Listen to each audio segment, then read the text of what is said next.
everyone, welcome to our channel. I'm Danielle Carpino and this is Humble Tree Homestead. I wanted to do a quick lesson on how I prune and care for my tomatillo plants and some of the issues that I've noticed, some of the differences between my two tomatillo plants, and the way that they're growing are completely different.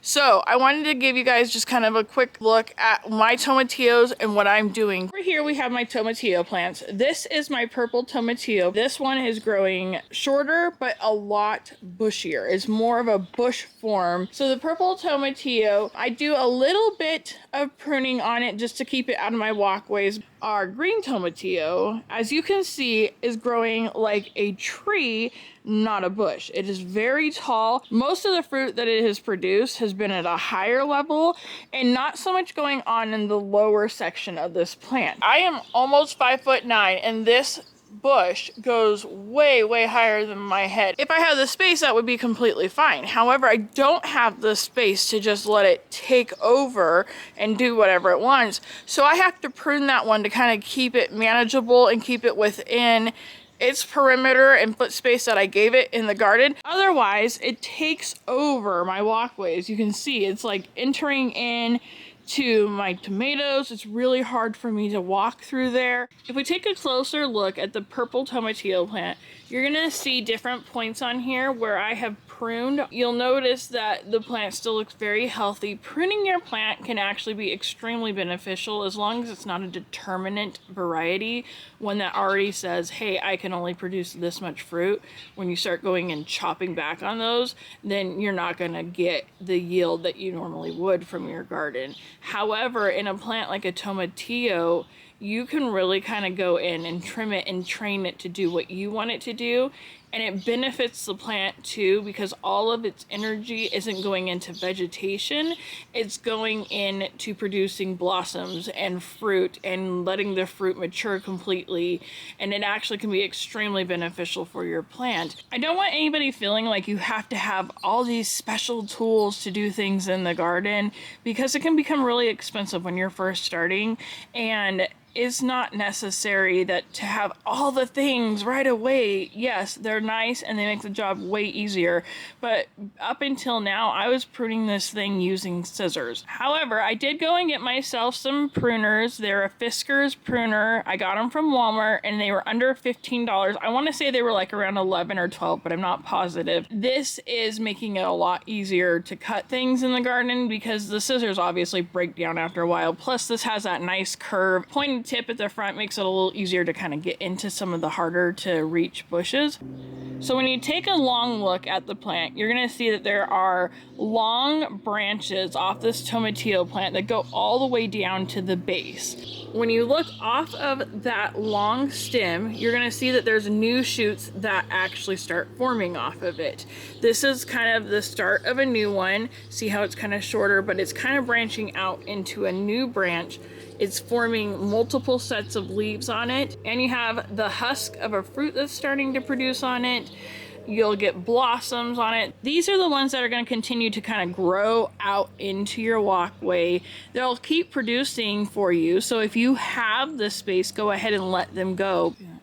So what I do is I go off one of those shoots that's on that main stem, and I'll trim everything that is beyond that point on my bush so it stays compact and in the place that I want it. When I look at this one, I have husks and things at these points here, but the bulk of what is growing on this particular one is going to be down in this area. So I try to kind of look at where the most growth is happening on the plant, and I prune it down to that point because obviously it's already producing there. That's a good point for me to cut it back to. Yes, I'm losing like one, maybe two that might form versus getting over here where I can clearly see on this shoot right here there's two, and then over here there's one there, and then two more up above. So I'm getting 5 instead of just 2. So I'm going to prune down to that point. I'm just going to go right before that part that I'm wanting to keep. You want to get right down on it, but not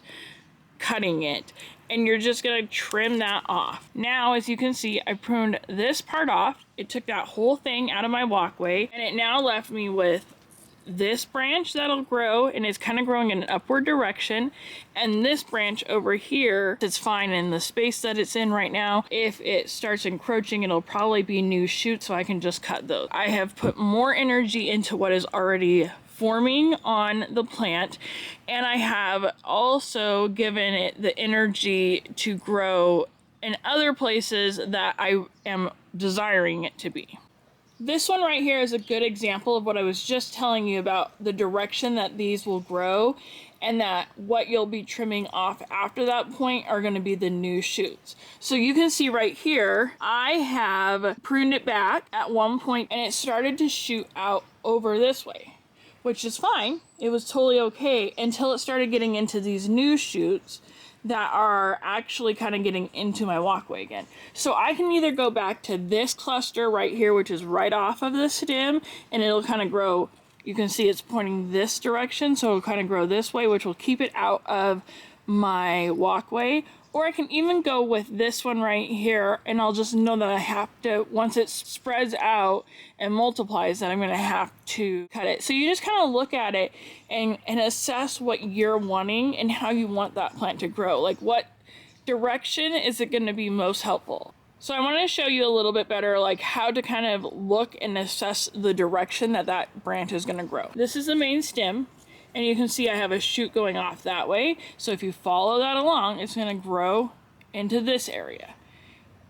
And then I have one down here that if you follow that new growth along, you can see it's going to start growing into this space right here, which is clear and open and available for it, versus over here that starts walking into the walkway. So you just really want to assess your space and what's going to work the best for you and prune to that point. So I've decided on this one that this branch is not really going to be too much in my walkway and will actually be okay because it's kind of growing a little bit more upward, so I can get a little bit of growth off of it before it starts to shoot off in different directions. So I will be gaining a new branch here and a new branch there instead of cutting it all the way back to here where I just had the one new branch. This is going to give me more fruit. So in a circumstance like this one, where it is starting to kind of get into my walkway, but I see that there is already a tomatillo growing on it, I will, instead of cutting that part off just because it's already producing, I will just go down to where that tomatillo is and cut everything before that part off. Then that way the new shoot that's going from that point is going up, not out, and I'm not losing that fruit on there. And you want to get close to the fruit but not cut the fruit off. So as you can see, the fruit remains. The shoot that is been pruned down to is now going up.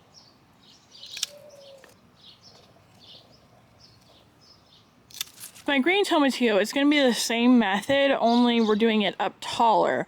And we're just trying to assess the same thing, like what's getting into my walkway, what's in spaces I don't want. What we will do is we will actually tie these up. I'm going to go ahead and prune it like I would just to get it out of my walkway.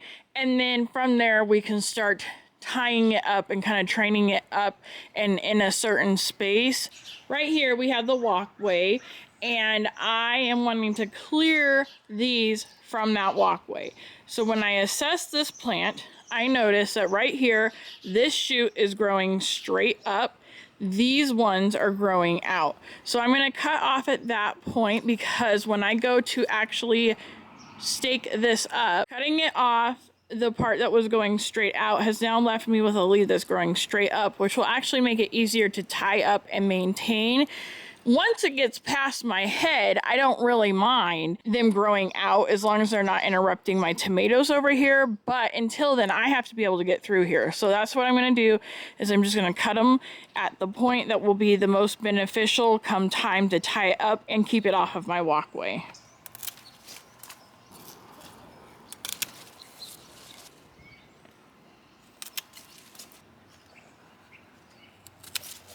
The walkway is cleared out, and the shoots that were left on it are growing upward instead of outward.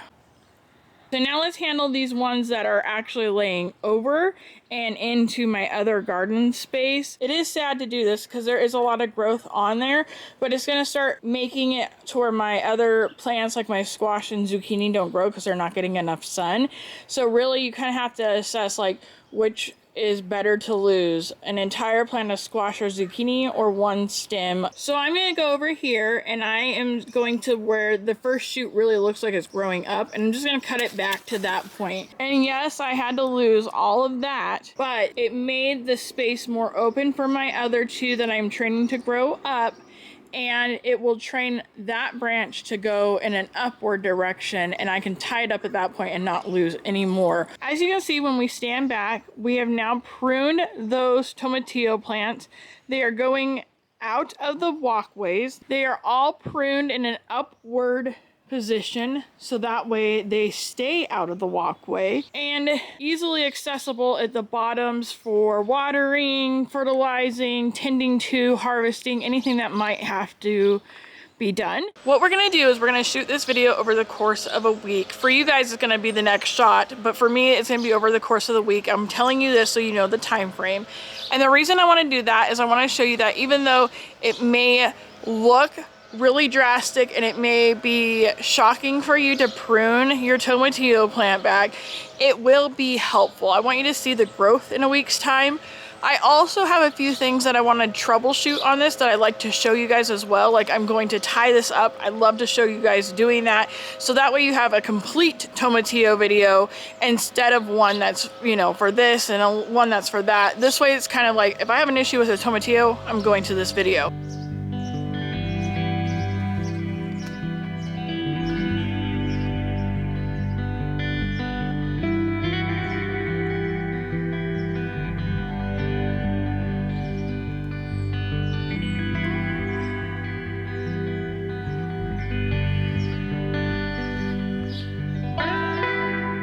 We have gotten garden stakes from Home Depot. These are the tallest ones that they had. We could say they're probably about 8 feet tall. And what we're gonna do is we're gonna use those to kind of trellis in the green tomatillo that's growing like a tree. And we put it in a triangular shape. And then we're gonna go in with some jute twine and just kind of wrap it around. We're just gonna come in and kind of create a trellis with this. I'm just gonna take it and tie it on to the first post. So you have it anchored to that one post. You're gonna run that twine around your other branches and kind of make sure that you're containing them within the perimeter of this new trellis that you're creating. And then I'm going to take it and I'm gonna kind of make it a little bit tight, wrap it around this twice, just so that it adheres. Whoops, we lost it. Hold on. Wrap it around tight 2 times, and then we're gonna go over to the other post, making sure that we're keeping all of these branches within it. I'm just going in around this post again, kind of the same thing where I'm just making sure that it's nice and tight, that there's not a bunch of slack. Because remember, this is kind of acting as a trellis to keep it all contained in the area that I want it to. Wrapping it around twice. And if it loosens, it's okay. You can just tighten it back up, tighten your string up. Get that tightness that you want. And then go around to the other post. So what I'm going to do is I'm going to go around and I'm going to continue doing that same thing until I get closer to the top, and we're gonna space them out probably about a foot apart on your garden stake. So we don't want it like super compact. We still want it to have room to kind of grow, but this is just containing it in an upward direction instead of letting it go out. So about every foot or so, I'll go ahead and do another round. I'm not gonna cut the string. I'm just gonna keep going around in this same thing and have one continual string all the way around. Okay, so we ended up doing it about 6 inches apart. That's kind of what felt natural as we were wrapping it around. You'll see now that that has opened up this entire zucchini plant is now like clear from it.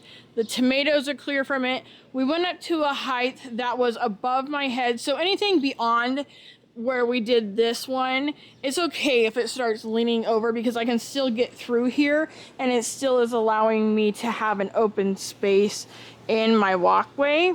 But you'll just see, you know, you can always go in and tie up more twine if you need to. It's not the prettiest thing, but it'll fill in and it'll start looking better as those branches start growing.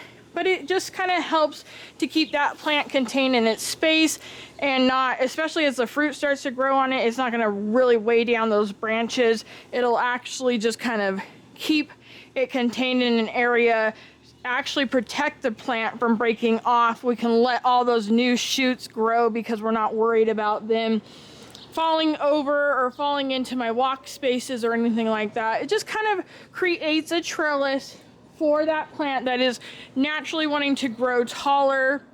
And as you can see, it's got plenty of room to still grow. If we wanted to go in and wrap more twine around it, we can definitely do that at a later time as well. But this is kind of an easy, somewhat inexpensive way to do it. Those garden stakes were about 10 bucks a piece, so this was a $30 trellis. But at a later time, we can use those stakes for something else next year or whatever. But it was kind of the best solution that we can come up with for being later in this season. So that's what we ended up doing for the tomatillo.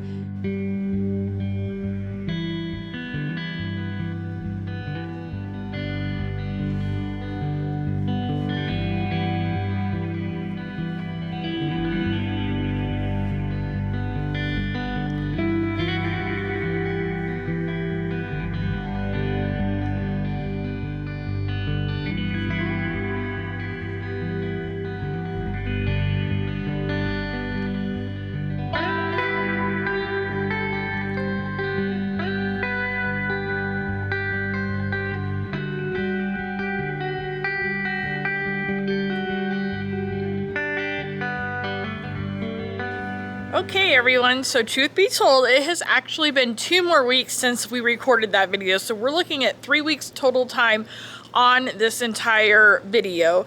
And the reason for that is we oftentimes will bank our videos and release them when we have them scheduled to be released. However, I forgot to do my outro for this video, so I thought I'd come on out here, do my outro, and actually show you guys the progress. As you can see, these tomatillos are ginormous. Remind you, I am 5'9", almost 5'9", and I am literally standing underneath of a tomatillo tree at this point. So you can see that it isn't completely holding the weight up. I can come back in here with another string if I want to and tie it a little tighter. And I might do that because it is a little bit in my head space, so I might come through here, tie that up just ever so slightly to kind of raise the roof, so to speak. But otherwise, it's holding up great. It's doing really good for us, as you guys saw. And it really was a very helpful thing. These are really prolific, growing great. We're not having issues with it. I mean, we're still having a little bit of yellowing of leaves issues, but I just think that that is this plant. I don't know. I haven't really troubleshot what the problem was. Treated them with nitrogen and I still kind of am having this issue. So I just think it's this plant. The overall plant looks healthy. It's doing great. I'm not too concerned about the yellow leaves. So with that said, I hope that this video was helpful for you guys and it helped you learn how to prune tomatillos, maybe train them up if they're just taking over your whole garden space and you're like, I want tomatillos, but I don't have the room for them.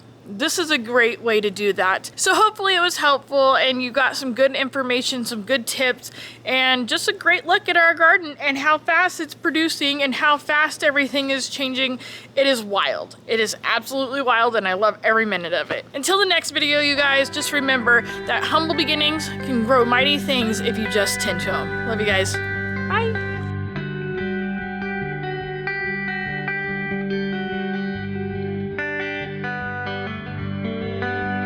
If we take a look, it's in a book, it's reading rainbow. Sorry, it's hard to prune and hold the camera at the same time. Look at the dragonfly, look at the dragonfly, right here.